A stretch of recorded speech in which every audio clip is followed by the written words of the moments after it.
এই যে তওবা ইস্তেগফার আল্লাহ পছন্দ করেন। তওবা শুধু গুনাহ করলে তওবা হয় না, গুনাহ ছাড়াও তওবা করা যায়। কি বললেন? তওবার অনেক প্রকারভেদ আছে, জাহরি তওবা, বাতিনি তওবা, বাহিরের তওবা, ভিতরের তওবা। শুধু গুনাহ মাফের জন্য তওবা করা হয় না, যেহেতু আল্লাহ তওবা কবুলকারী, আল্লাহ তওবাকারীকে পছন্দ করে। সুবহানাল্লাহ বলেন। আপনার কোনো উদ্দেশ্য, কাজ, সমস্যা সফল হচ্ছেন না, আপনি তওবা করবেন যেন আল্লাহ আপনার প্রতি রাজি থাকে। সুবহানাল্লাহ বলেন। তওবা শুধু গুনাহগারদের জন্য শুধু তওবা করতে হবে না। আমার প্রিয় নবী হুজুর নূর আহমদ মুস্তাফা মুহাম্মদ মুস্তাফা সাল্লাল্লাহু তাআলা আলাইহি ওয়াসাল্লাম দৈনিক 100 বার তওবা করতেন।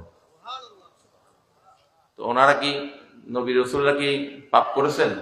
নাউযুবিল্লাহ। নবী রাসূলরা মাসুম, নিষ্পাপ, কিন্তু উনি আমাদের শিক্ষা দেওয়ার জন্য দৈনিক এই তওবাটা করতেন, যেন উম্মত এইটাতেই শিক্ষা নেয়। সুবহানাল্লাহ বলেন। কারণ নবী যেভাবে নামাজ পড়ছে, যেভাবে ওজিফা পড়ছে, আমরা তো সেইভাবেই পড়ে আসতেছি, ঠিক কিনা?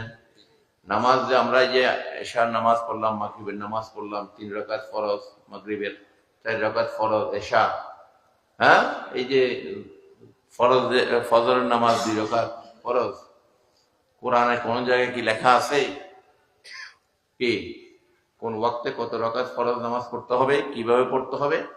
এটা হাদিস শরীফে যেতে হবে আমাদের, ঠিক কিনা? সুন্নাতে গেলে আমরা বুঝতে পারবো যে কোন ওয়াক্তে কত রাকাত ফরজ সুন্নাত আছে, সুবহানাল্লাহ, নফল আছে। তো এটা তো নবী পড়িয়ে আমাদেরকে দেখিয়েছেন, যেভাবে সেভাবেই আমাদেরকে আদায় করতে হবে। সুবহানাল্লাহ বলেন।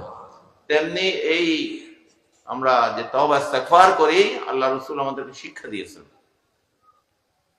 যে তোমরা আল্লাহর সন্তুষ্টি লাভ করতে হলে তওবা করো। সুবহানাল্লাহ বলেন।